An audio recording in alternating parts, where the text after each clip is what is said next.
We're going to get things going, and we're very, very lucky that we have three very senior executives, very respected organizations with us here today. And here's the reason we want to do that. It's really easy, for a speaker to come out and go, you should not be afraid of failure. And that's not to take away from anything that our speakers have said this morning. It's wonderful and it's inspirational. But what we really want to do is balance that inspiration with a little bit of Canadian reality of what's it like for people when they're in the weeds, when they're in the trenches, fighting the good fight. And what's the realistic balance between what we all want to do and what we can do. So we're going to come out and we'll take some questions from the crowd, from you guys at the end. But we're just going to have a discussion. So, first of all, this is like an Oprah set now. We've turned this into an Oprah set. We're going to try and make each of them cry. And if you look under your chair, everyone gets a grand dam. No. So please, first of all, welcome the Chief Marketing Officer for Microsoft, Cheri Chevalier. Welcome. I feel like I'm going to have to does everybody need a hand getting into the chairs? How are you, Cheri? I'm great. Good morning. Really good morning here. It was a great morning, wasn't it? Absolutely. Now, I mean, typically we would say, why don't you tell people a little bit about Microsoft? If you don't know who they are, you don't belong to be here. So why don't you just, there's been some big changes with Microsoft. I mean, you guys had the best quarter in a long time. Stock is ridiculously high right now. What are some of the key changes that are going on within Microsoft under the new leadership? I think it's been an incredible experience to be part of Microsoft at this point in time. So I've been at Microsoft for over 18 years now, and I can honestly say I have never been anywhere or part of anything that has been as exciting as this. Yeah. As we transform from a software company to a company that's focused on services and devices, and all the changes that come with that, and having a new leader just augmenting those changes as well. It makes it really exciting. It's changing everything we do. It's changing how we connect to our customers. It's changing the kind of partnerships we make. We've announced a number of really exciting partnerships and acquisitions in the last year. Yeah. And it's just been really fascinating to see that transformation coming to place. And a lot of what the speakers talked about this morning really resonated with me, as I'm sure it did with everyone that's going through a transformation. It's a very tumultuous time, but a very exciting time as well.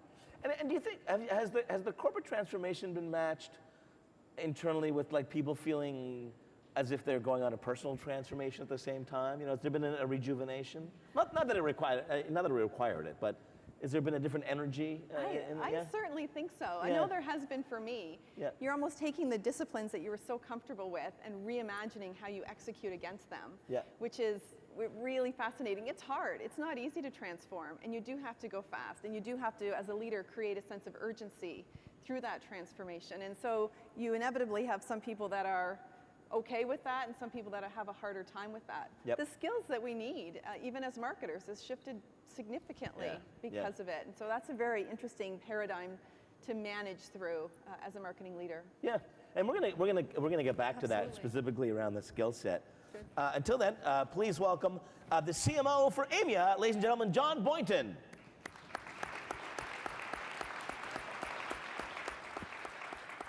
How are you? Hello, John. How are you? Bonjour. Bonjour. Ça va? Ah, ça va bien, toi? Oh, very good. That's a great accent for someone with a name like Boynton, right? Boynton. Boynton. C'est vrai.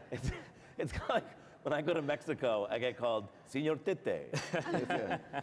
Now, John, you've had some really interesting experience at Canada, the U.S., and the UK, right? Yeah, that's right.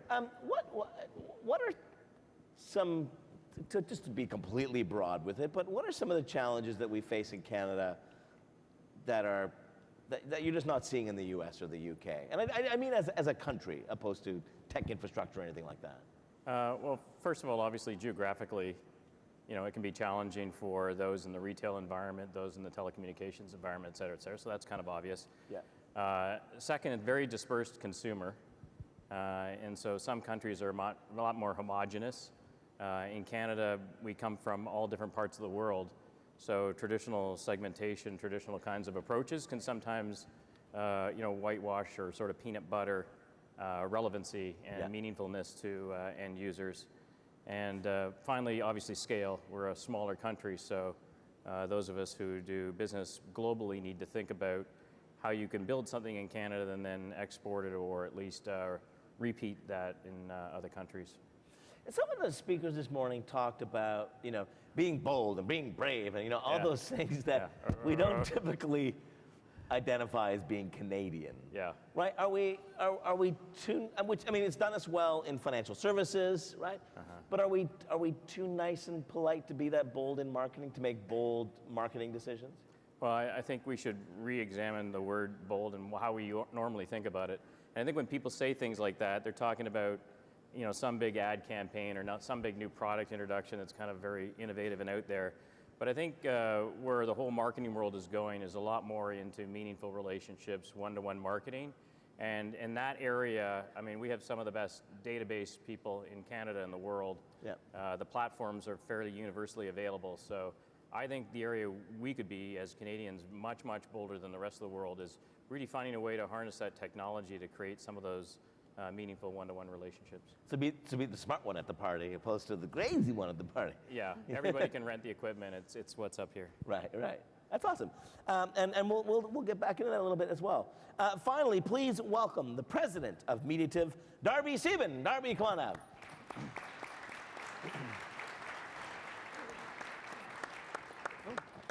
Bonjour, Darby. Bonjour. How are you doing? Good, how are you? Excellent. Now, why don't you tell us a little bit about Mediative, because some people may know the spinoff, but may not. So why don't you just give us a little bit of background on Mediative? Sure, absolutely. So Mediative, we are the national agency for Yellow Pages Group, so our shareholders Yellow Pages Group. Formed 4 years ago, really to handle as part of Yellow Media's digital transformation. To really carve out the more complex customers, the ones that really couldn't be serviced by local, put it inside of the Mediative container and allow us to build much more customized solutions, as opposed to, YPG tends to build solutions in a box. We build solutions that are very customized. Because you're only 4 years old. Is there a startup culture within the organization being that young? Yeah, absolutely. If you look at, we're really pulling ourselves away from what I would call Yellow Media. So Mediative, we're 120 individuals. We cover 4 offices across Montreal, Toronto, Vancouver, Kelowna. We deal with customers on both sides of the border. Those, by the way, aren't the typical 4. No, they're Montreal, not. Toronto, Vancouver, Absolutely and not. Kelowna, the big powerhouse of Kelowna. It's actually a great little market. It's great talent out of there. So we have to, we have to operate very, I was part of YPG in 2006 when we really grew the business from, sub 30 million in digital revenues. This year, we're going to be sub 500 million.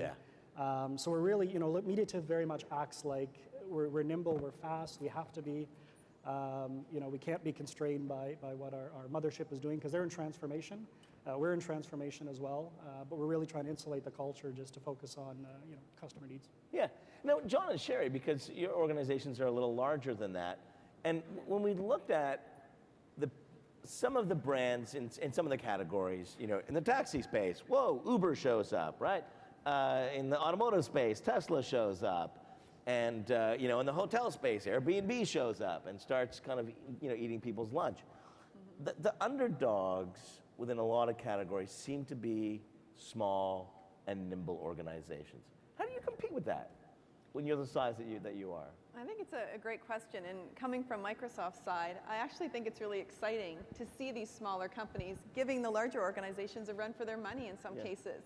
And I think a lot of it has to do with the technology that they have in-house. And the way technology has evolved, you can be a startup and have the same access to enterprise-grade software as a large company can. And you can turn on this enterprise-grade software with a click of a mouse, literally, and have access to that technology. And so it allows you to compete and ramp much faster. And I think for us as a large organization, it's important that we continue to use that same technology that they're using too. The technology and the efficient use of the technology is what allows us to be fast and nimble. As fast and as nimble as we can be, given the size of the organization.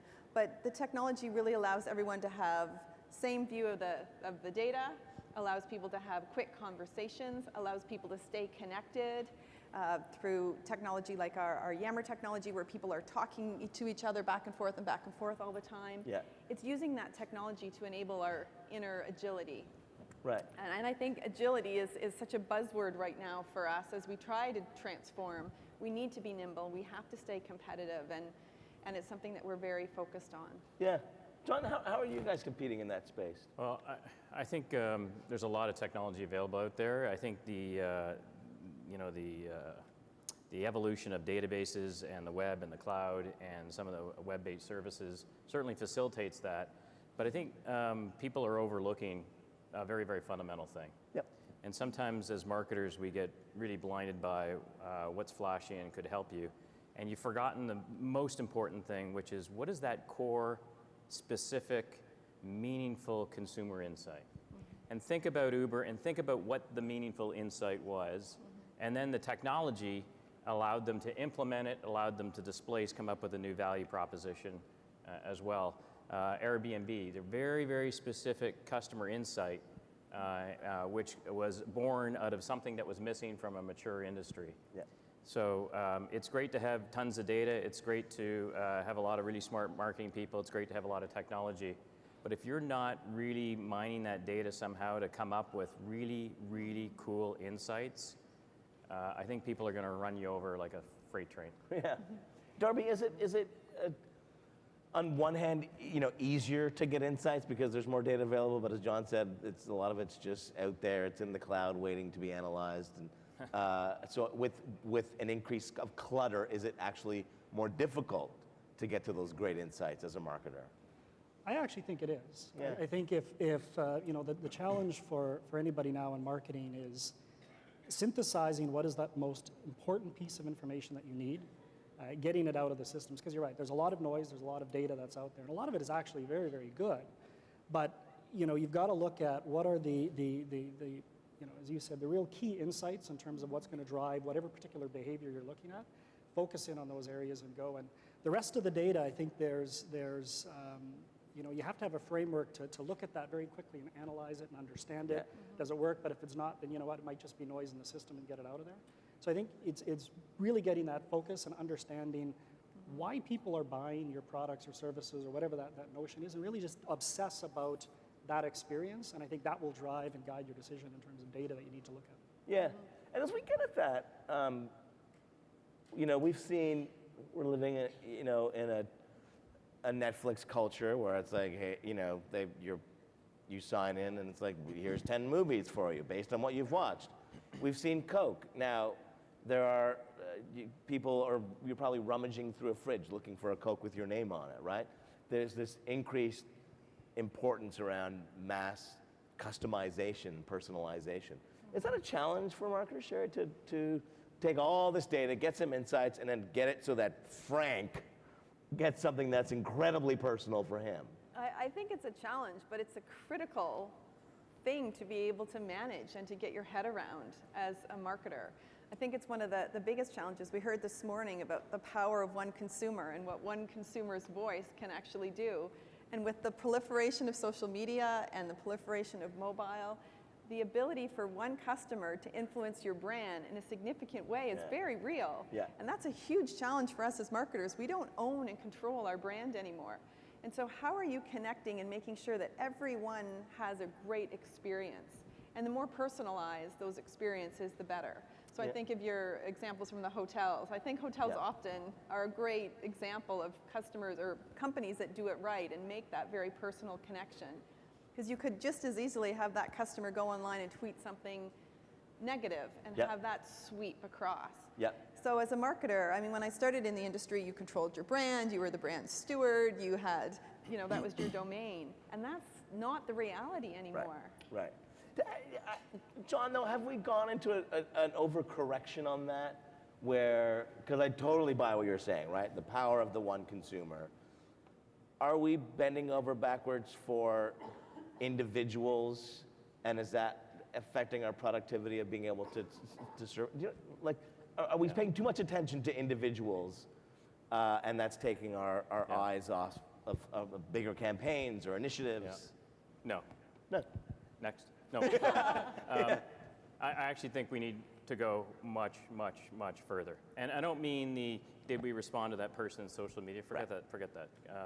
What I mean is, I believe we're at a huge tipping point. And if there's one thing that people can take away today, this is probably the most exciting time I think we've ever had in marketing. This is a huge tipping point where not only is the customer data available in terms of who they are, where they are, what they're doing, what they think and feel and respond to, but the marketing technology is actually there now to extract, help, and disseminate again down one-to-one. And we haven't had that marketing technology for, to be able to go down to one-to-one. Our marketing technology has been, at best, macro cells and segments. And so really the missing piece, I think, and you wouldn't have thought of it this way, I don't think, but the missing piece is people. We have and will have for the next 5 years, I believe, a very, very large shortage of database marketers and database modelers. Yep. And so the base is there, the database is there, the marketing platforms are there, but the people who need to go and leverage them, find out the insights, and then feed the automation platforms is probably where our last mile is going to be. But it's exciting that the tipping point's there. A lot of performance issues are going to be addressable in terms of click-throughs and response rates. Yeah. Relevancy score is probably the untapped big elephant in the room. And I think all the one-to-one stuff will crack a huge barrier in the relevancy score, which in turn then will drive your response rates and your click-through rates. But until we get that relevancy one up, and let's face it, we're way, way far away on the relevancy score right now. Yeah. So it was the Wild West, and we're just kind of coming, or we're about ready to come out of that now. I would even say it. We were in the spray and pray mode. Yeah. We took mass, and then we took a semi-digital version of mass with some click-throughs and stuff. But in general, we were not still being highly, highly relevant to an individual's needs. And we weren't right time, we weren't real time, we weren't specifically addressing that need with a specific offer at the right time, with the right copy, with the right visual, et cetera. Yeah. And the right medium. We were fairly unidimensional in the medium as well. Yeah. And so all that stuff is busting wide open right now. Yeah. And so Cheri, on this, if that's the case, how is that changing the role of the CMO? Because the CMO was the brand champion, right? The right-brained person, loved working with the agencies, and now you're expected to be a database person. Now you're supposed to bring this rational side in, and I don't mean you specifically. No, but it's very real. It resonates very strongly to me what you just said about the need for these technical skills. People with technical skills, digital marketing skills, analytic skills. This is what marketers need for tomorrow. This is what I'm hiring against now. Right. And it wasn't what I hired against 10 years ago. Right. But I need people with that analytical acumen, because it isn't about having the data. We've got the data. It's what you're doing with that data and the insights that you're pulling from that data. And you'd be surprised when I see strong individuals come out of school, how they struggle to pull insight from data. It's not a skill that we can just assume people have. And Right. It's something that we need to keep instilling through the education process, because there is going to be a skill shortage. I can already see it come through. One thing, though, I would just contradict you for a bit. The notion that when you move one-to-one and data-driven, that you're no longer emotive and creative is a massive fallacy. Don't anybody ever go there. When you have more insights, you can be way, way more emotive. So separate the two. You have the database guys that you need and gals who are, again, we have a huge shortage, so it's hard to find those folks. But when you get those insights, you can be far, far more dangerous, again, with the automation and the fact you know way more about that person. I believe digital and one-to-one will be on an order of emotive way, way bigger than any TV ad we've ever seen. Right. Yeah, it's almost like an art and a science, right? There's Right. the art and science Right. of marketing. Yeah. Just like in the old days, my managers used to say, you have to spend as much time as Excel as you do in Word. Right. If you're a really good marketer, you have to spend equal time in equal That's a camps. good analogy. I think that what you're referring to is much the same. You still have to have that creative storytelling. We saw amazing storytelling today. You still have to have that creative storytelling paired with the science of the technology and the insights and the data. Yep. And blend them. Yeah. And so Darby, has this, from an organizational perspective, has this made the marketing person more important within an organization? Because now they're touching they've got a few more touch points within the organization, right? Yep. You can cross over into IT, you can cross over into your analysts, you can cross over into finance. Are we seeing marketers kind of priority within the organization increasing? I mean, if I look at it from so I mean, Mediative, we're pretty flat, but if I look at it from a yellow media perspective, I would say absolutely. What we're starting to see is the convergence of what I would say the CMO and the CIO. Yep. That's starting to really blend together, because it's no longer, you know, as you said, it's no longer, the CMO cannot just be the marketing person that's approving the goods, you know, the visuals.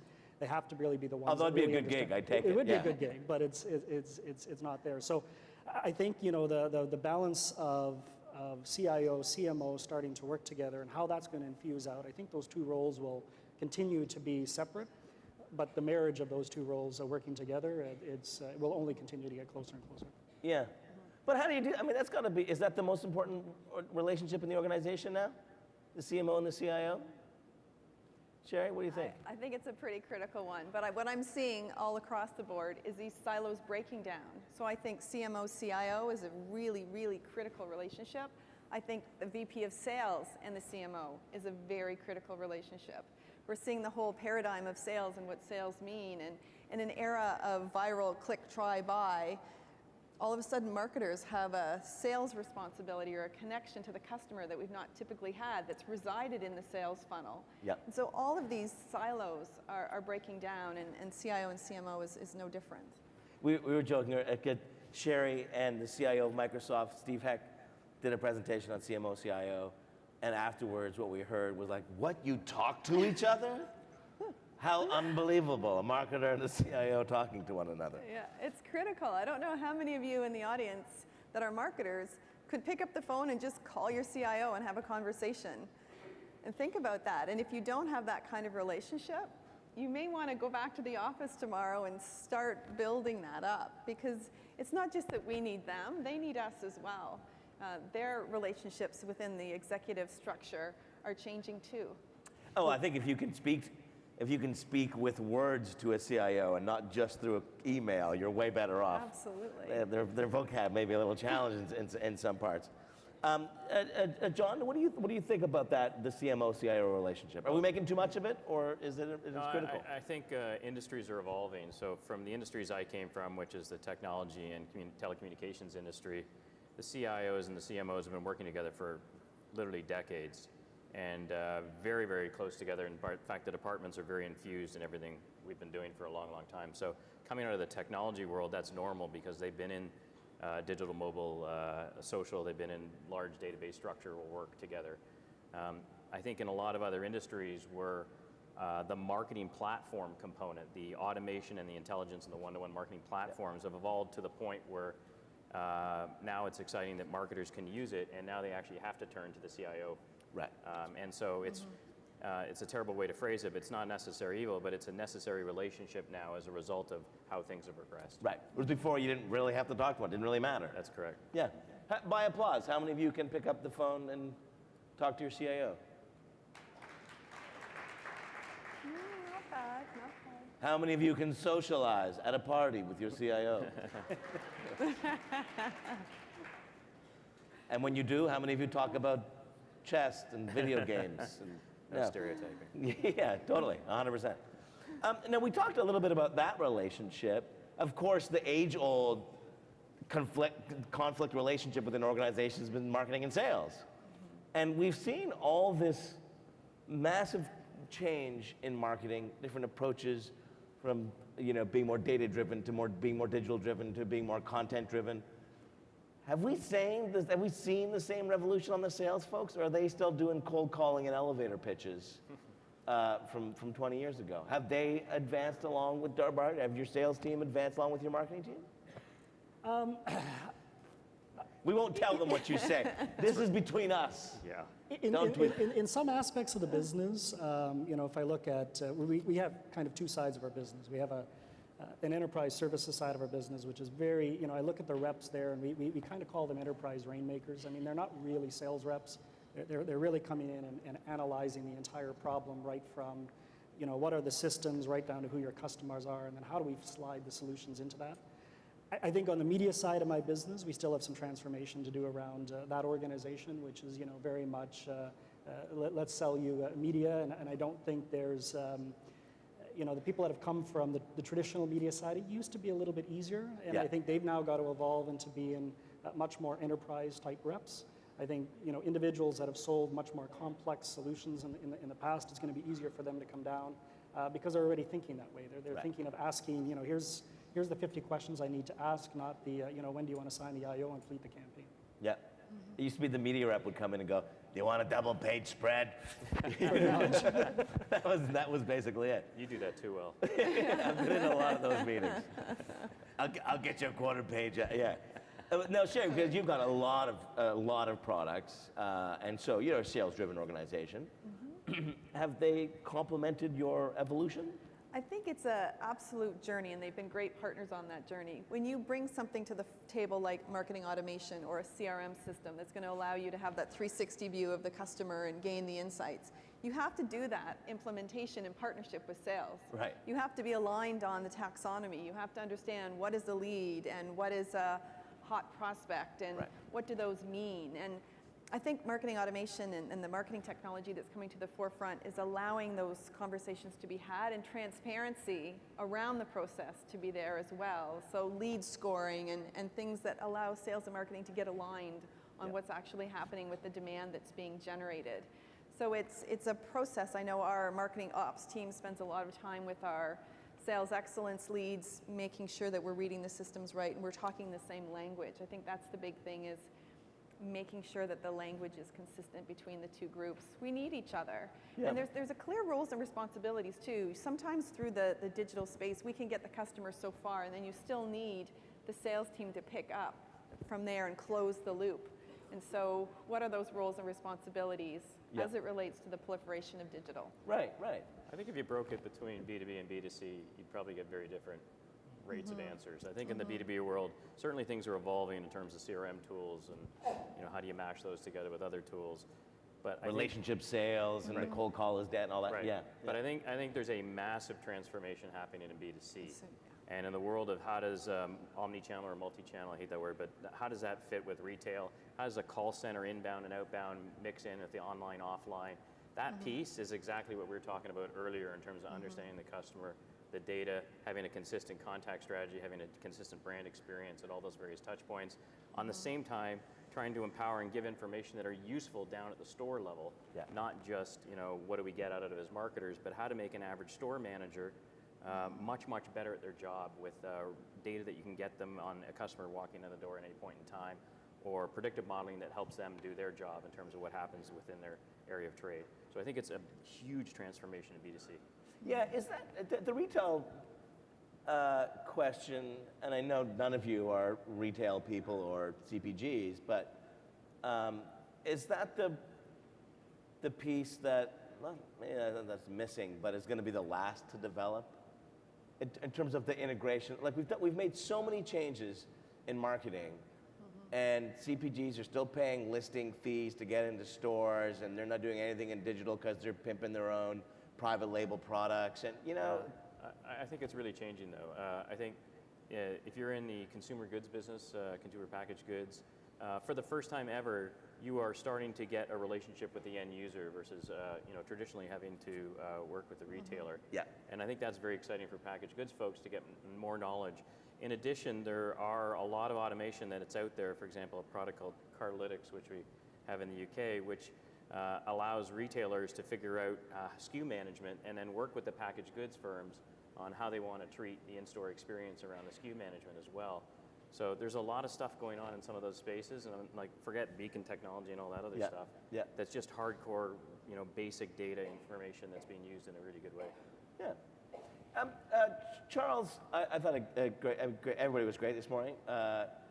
Really looking at the bad habits. What do we think some of the bad habits of marketing? Even though we've got all this change going on, what things are we just can't get away from? Darby, you look like you're like, I gotta think long and hard about this one. I mean, there's a few. I think one of the big bad habits we still get into is we're still not making decisions grounded in data. I think we're still making a lot of decisions by gut, and I think that's a good thing. But I think we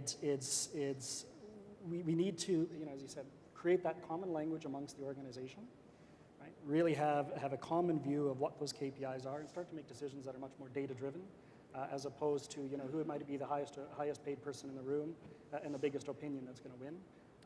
And I think that's still one habit that exists within marketing. It's who's got the biggest title, and I can trump that. Yeah. And that needs to change. Yeah. I think there's too a bad habit of assuming that there's a linear customer journey. And we used to have the marketing funnel, and you start at the top and you go through the bottom. And I think what happens more in reality is that there's a bit of a ping pong that's shifting up and down. And how do you break the mold from assuming just because someone's seeing a TV ad that they're going to go and trial it online and follow through very systematically? Yep. There's a new dynamic, I think, and we're learning a lot through the technology that we implement what that dynamic is, but it's certainly not linear. I think we need to move away from that paradigm. Yep. I would say two things. One is, for whatever reason, I don't know, and somebody should give me the answer to this, but we keep abdicating responsibility for customer experience. And no matter how good the technology gets, we still assume that's somebody else's job of owning the complete customer experience. Yep. And I think the second thing is we seem to get a little bit enamored with technology, as opposed to, again, to the earlier comment around what really is the customer insight. And I think, for the most part, unfortunately, the outside world keeps moving faster than our departments. Yeah. We have a large multinational client who will go unnamed. And they said, we've allocated a certain amount of funds to do something that we've never done before as an organization. And we kind of looked at them and said, so you want to be on Instagram? And they were like, yeah. That's the innovation. Are we getting too, and you own some of these platforms, but are we getting too enamored with the platform? And are we defaulting as that's our definition of innovation? Yeah, I think, is launching onto a new platform? Yeah, I hear people run around saying we need an Instagram strategy, we need a Facebook strategy, and they're completely missing the point for sure. Yeah. What you need a strategy on is figuring out how you're going to reach customers one-to-one, and what platform they're on, and those are good partners to work with, by the way, but what platform they're on becomes an executional consideration in terms of what they can and can't do. But you don't need a strategy for that. What you need is a strategy for creating customer intimacy. Yeah, yeah. Would you agree with that? Yeah. Yeah, it's not social for the sake of social or digital for the sake of digital. It has to connect to strengthening your brand. It has to connect to driving demand. It has to connect to bringing revenue through. It still has to connect to the core tenets of what you're trying to do as an organization. And it's just one of the means in an omni-channel world that you can use to drive your mix. It's part of a mix. Yeah, yeah. So, to be blunt, what the hell are they most loyal to? I mean, we're told, it's all about value, it's all about price, it's all about brand, it's all about, what are people, what are you, I mean, certainly you've got a little bit more insight into this. Well, we just did a global study, actually, so your question's very timely. It just came out, I think, like a month ago. You think I'd know that, but it came out a month ago. And what it really found is there are different answers to that question for different verticals in different countries. So anybody that's trying to assume any vertical in country, don't do that, because it does change quite a lot. Yeah. But the one pervasive thing is what drives customer loyalty, companies who are loyal to them. The company was loyal to me, showed loyalty to me, demonstrated loyalty to me, that is above pricing, advertising, product, performance, et cetera, et cetera. So you have to visibly go out there and demonstrate why you should earn their loyalty, why you're worthy of their loyalty in some demonstrative way. And I think a lot of companies miss that key step, and they think they're going to solve it by all these other things, and they forgot.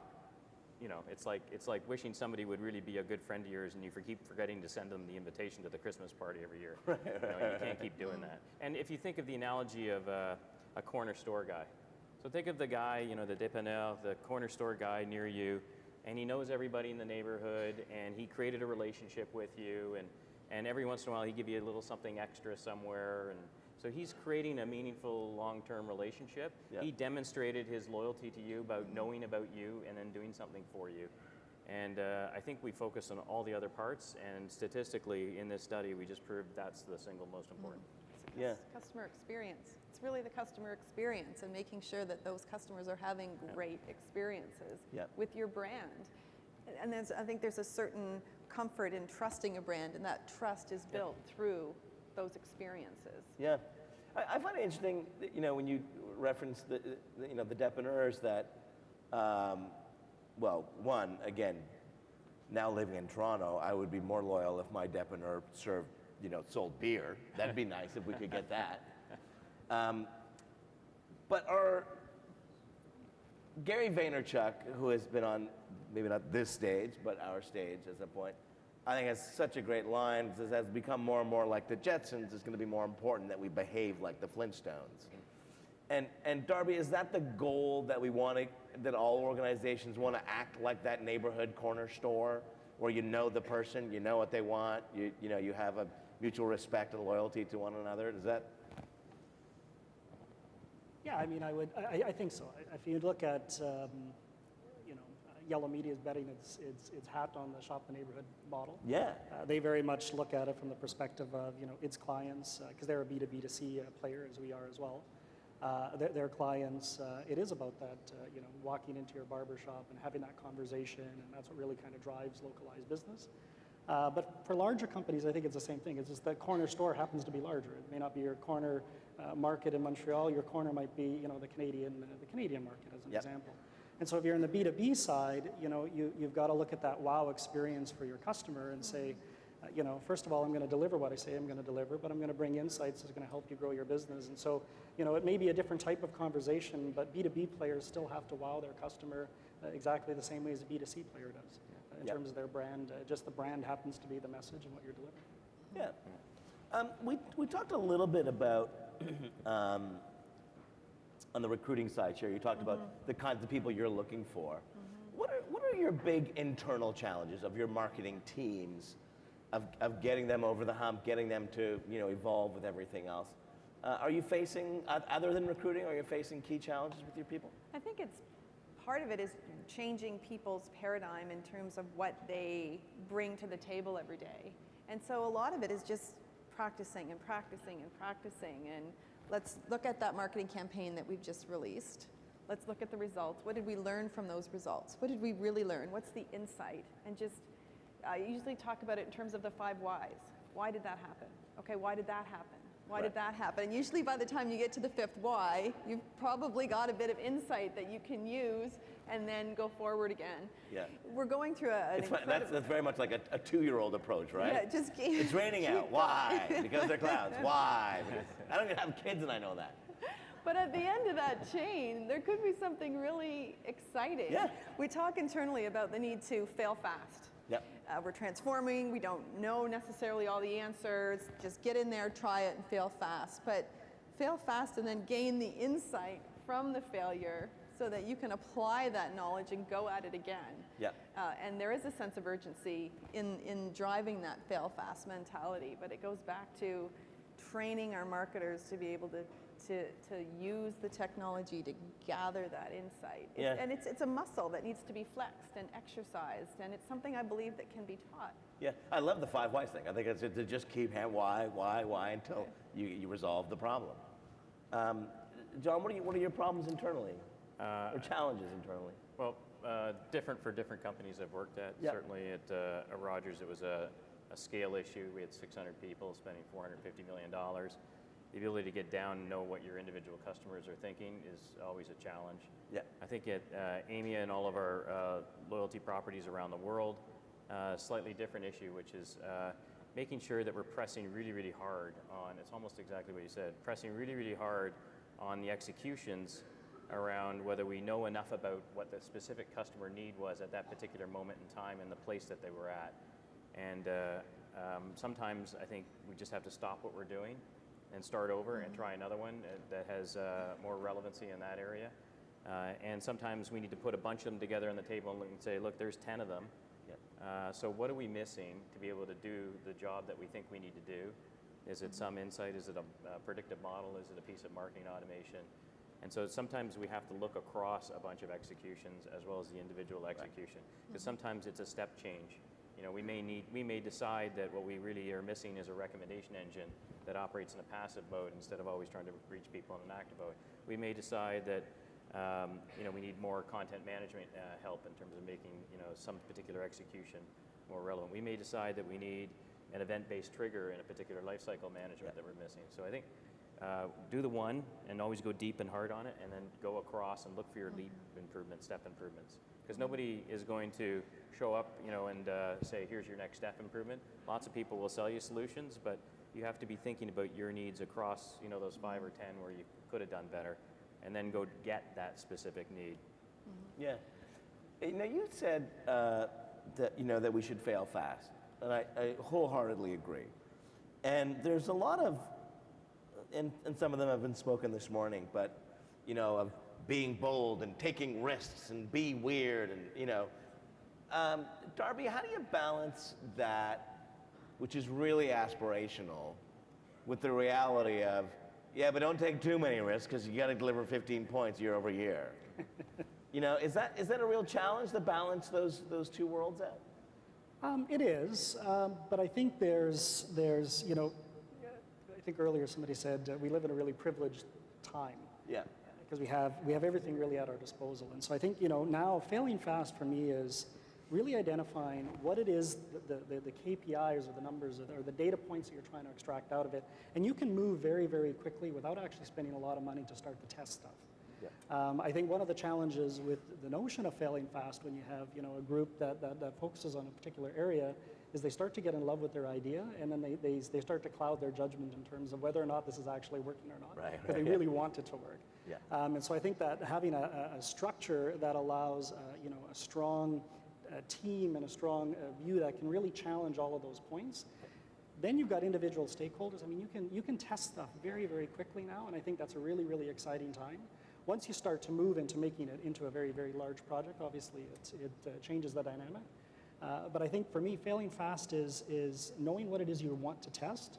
Get really, really clear. Maybe the right number or the wrong number, doesn't really matter, but know something, get to that particular direction.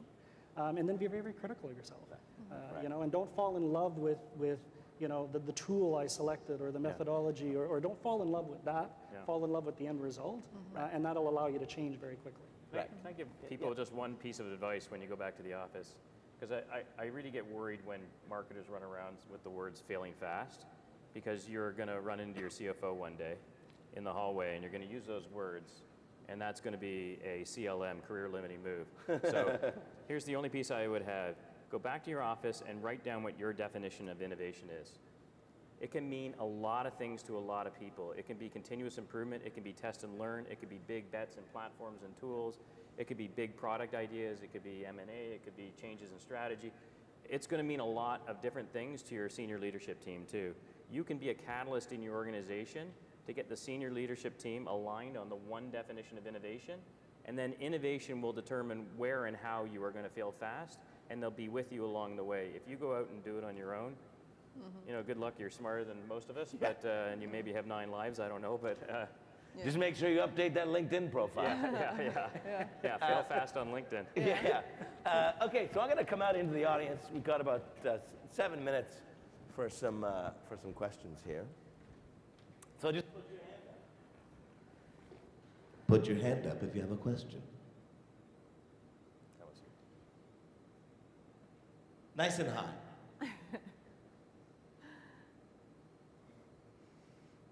You're all falling asleep because you had meatball subs at lunch? Is that what's going on? Are there any questions? We kind of touched on this a little bit, but maybe right in the front. I missed you the last time too. You're going to start to be offended.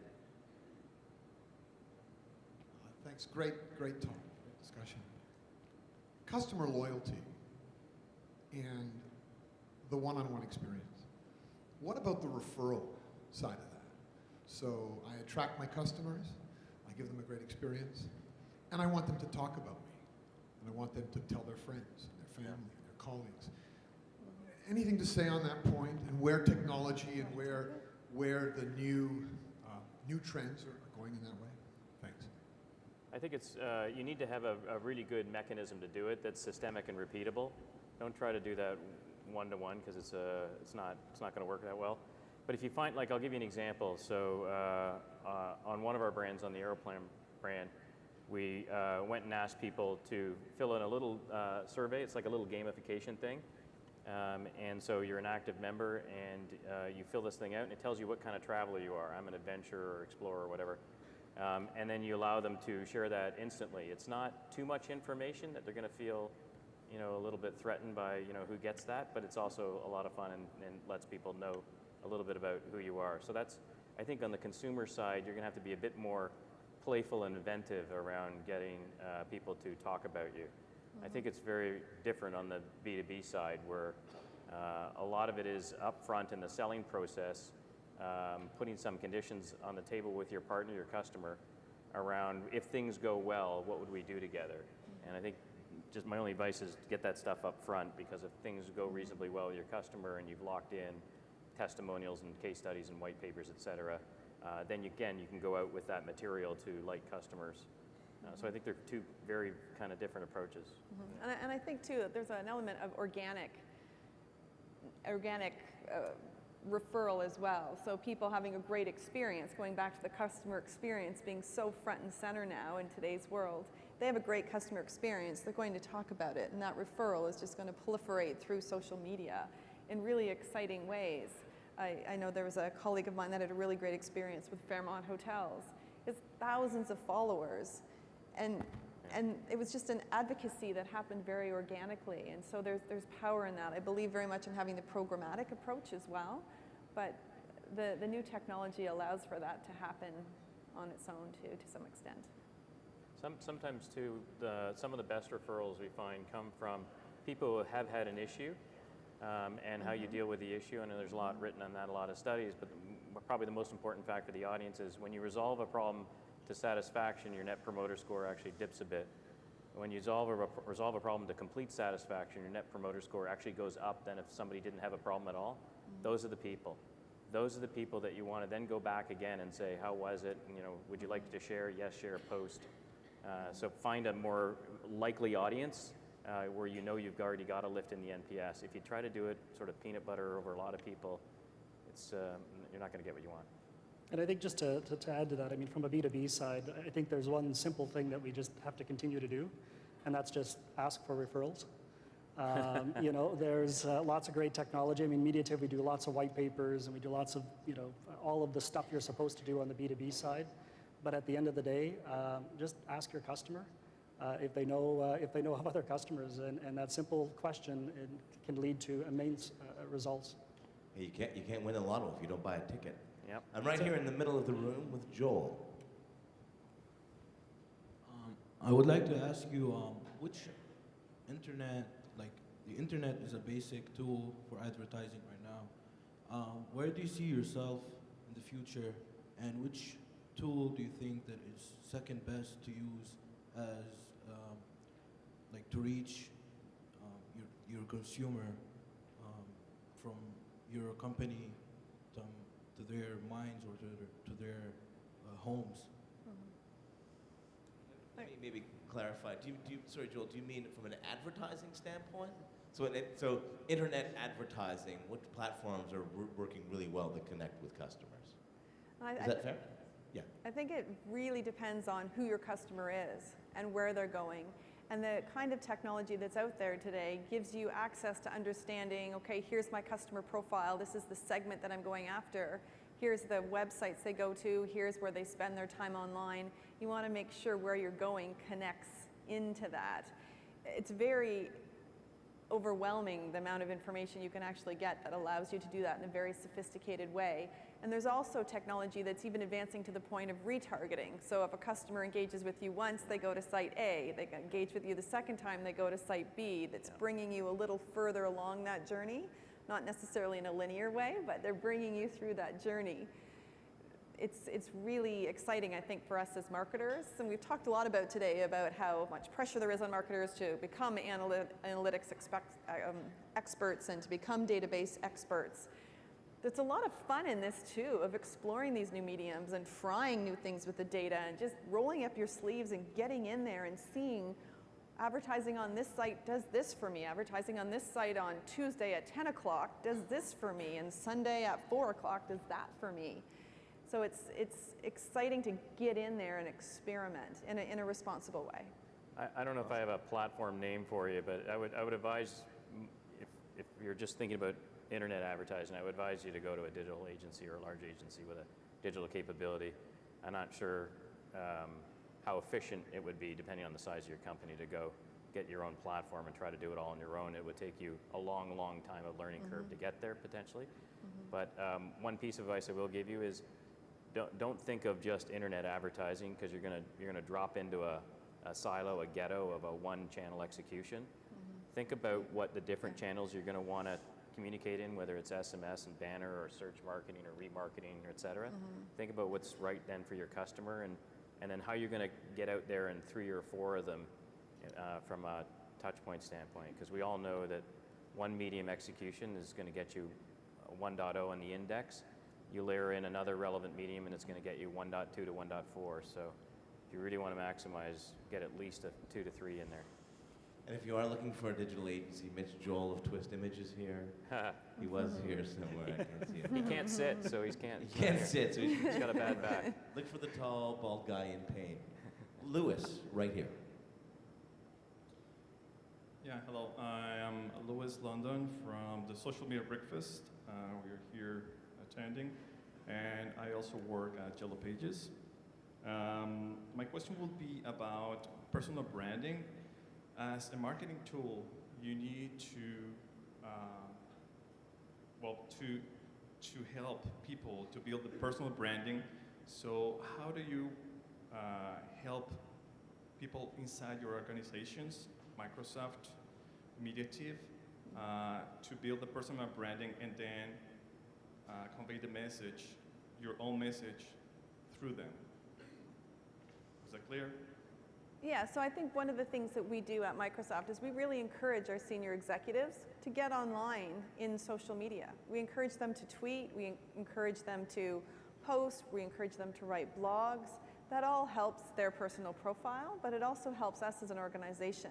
The big thing and the big responsibility I think we have within the CMO and the central marketing organization is to make sure that they're trained and that they're getting the right information at the right time for the right place. And so we've actually got a process set up that guides people and trains people on what's appropriate and what's not as they learn on this journey. But it can be really impactful to have senior executives participating, and for that matter, all employees participating in the social dialogue and really training everybody in the org to be an advocate and to use their social networks to bring forward the message that you're trying to land as a corporation.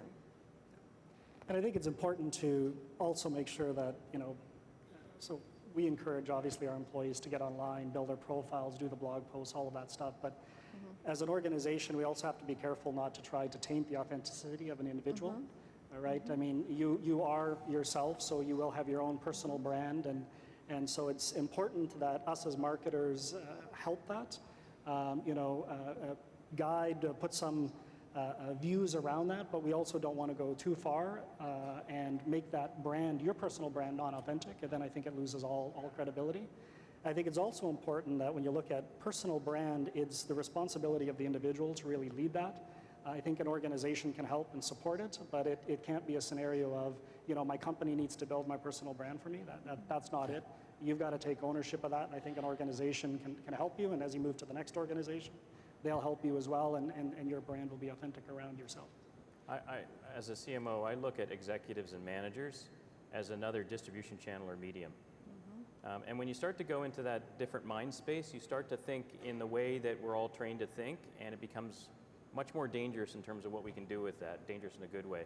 So you start thinking about, okay, it's a medium or distribution channel, so who's my primary target, who's my secondary target, what is the key messages I need in the marketplace, what is my desired behavior I want from those messages, how does it create intimacy with that target group, and what's the KPI I'm going to measure that in. The minute you go into that mode, we put our marketing hats on, and it suddenly becomes all clear. I think when it's really fuzzy about personal branding and everybody, I think it just goes into the netherland of people out of the office a lot and not really being able to show what they get. Hey, I'm working on my blog, John. Yeah, says me who's out of the office right now. And also Mitch is back with us, so if you do have digital marketing needs in Montreal, you can see Mitch at Twist Image. Mitch, I get 10 points on any new business that comes out of today, of course. It's one thing to stand up as a speaker and talk about the books we've written and everything, which is fantastic, and we're lucky to have that advantage. It's another to come up here when you report to bosses and you represent an organization, and to sit here and to take questions and answer honestly and transparently, in an honest and transparent way. And I really want to thank the three of you for coming up, and a big hand for our panel. Thank you, Cheri. Thank you. Thank you. Thank you, John. Thanks, Darby. Thanks. Our panel,